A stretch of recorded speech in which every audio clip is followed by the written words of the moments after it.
Assalamualaikum warahmatullahi wabarakatuh. Saya Tira Rinjani dengan NIM 0510620009 ingin memenuhi tugas rekaman simulasi pada mata kuliah Praktik Peradilan Perdata. Yang pertama yaitu surat kuasa khusus. Yang mulia Majelis Hakim, perkenalkan kami Tira Rinjani, SHMH dari Kantor Hukum Justice and Partners, kuasa hukum penggugat Bapak Budi dalam perkara perdata tentang wan prestasi.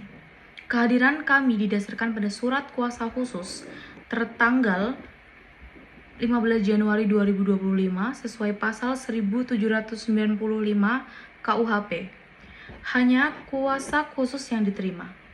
Kami pastikan surat kuasa khusus kami telah memenuhi syarat sah, yaitu memuat uraian wewenang yang khusus dan rinci, tanda tangan dan materai yang berfungsi memberikan kami legalitas advokat untuk bertindak sah. Selanjutnya yaitu surat gugatan. Perkara ini dimulai dengan surat gugatan. Surat ini sesuai pasal 118 HIR menjadi dasar dimulainya proses dan berisi tuntutan hak klien kami. Tujuannya adalah menjelaskan dasar hukum dan fakta serta menjadi pedoman proses pembuktian. Kami tegaskan, gugatan kami telah memenuhi syarat formil dan syarat material agar terhindar dari putusan Nayat Onfatkelik Verkak tidak dapat diterima atau obscure libel, kabur. Dalam gugatan kami menyusun posita secara runtut. Posita ini terdiri dari fakta hukum bahwa tergugat tidak menyerahkan sertifikat tanah sesuai perjanjian jual beli dan dasar hukum, yaitu pasal 1243 KUHP tentang wan prestasi.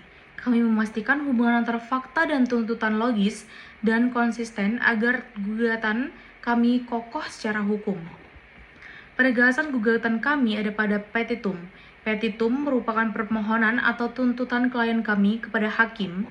Kami mohon Yang Mulia mengabulkan petitum primer kami, yaitu menyatakan tergugat wan prestasi dan menghukum tergugat membayar ganti rugi sebesar 500 juta rupiah. Kami juga menyantumkan petitum subsidiaire sebagai alternatif tuntutan sesuai praktik penyusunan yang benar. Yang Mulia, atas gugatan kami, tergugat telah menyampaikan surat jawaban. Kami mencatat tergugat mengajukan eksepsi, yaitu eksepsi karena domisili tergugat diklaim berada di luar yurisdiksi PN Jakarta Pusat. Kami dengan tegas menyatakan eksepsi tersebut tidak berdasar karena perjanjian telah menunjuk PN Jakarta Pusat sebagai tempat penyelesaian sengketa. Terkait pokok perkara dalam jawaban tergugat, kami tegaskan bahwa tergugat gagal membantah secara rinci dalil wan prestasi yang kami ajukan, dan bantahan yang disampaikan tidak didukung dasar hukum yang kuat. Kami mohon agar majelis hakim menolak seluruh pembelaan pokok perkara tergugat, sebab tergugat telah melanggar kewajibannya. Untuk menanggapi jawaban tersebut, kami mengajukan surat replik. Replik berfungsi menanggapi bantahan atau dalil baru dari tergugat dan menegaskan kembali posisi kami sebagai penggugat. Replik kami memiliki sifat menanggapi, fokus pada membantah dalil tergugat, dan tidak menyimpang dari materi gugatan semula.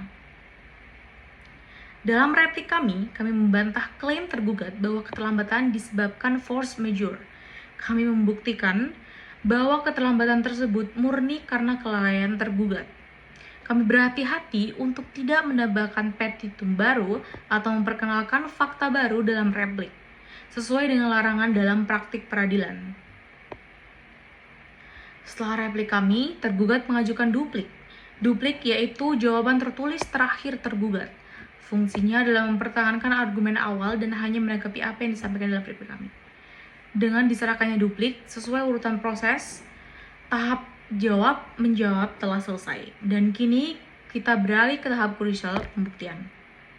Yang Mulia, tahap pembuktian ini diatur dalam pasal 164 HIR dan pasal 1866 KUHP yang menyebutkan 5 jenis alat bukti. Tujuan utama kami mengajukan surat pembuktian adalah memberitahu hakim alat bukti apa saja yang akan diajukan dan membantu hakim menilai keterkaitan antara bukti dan dalil hukum kami.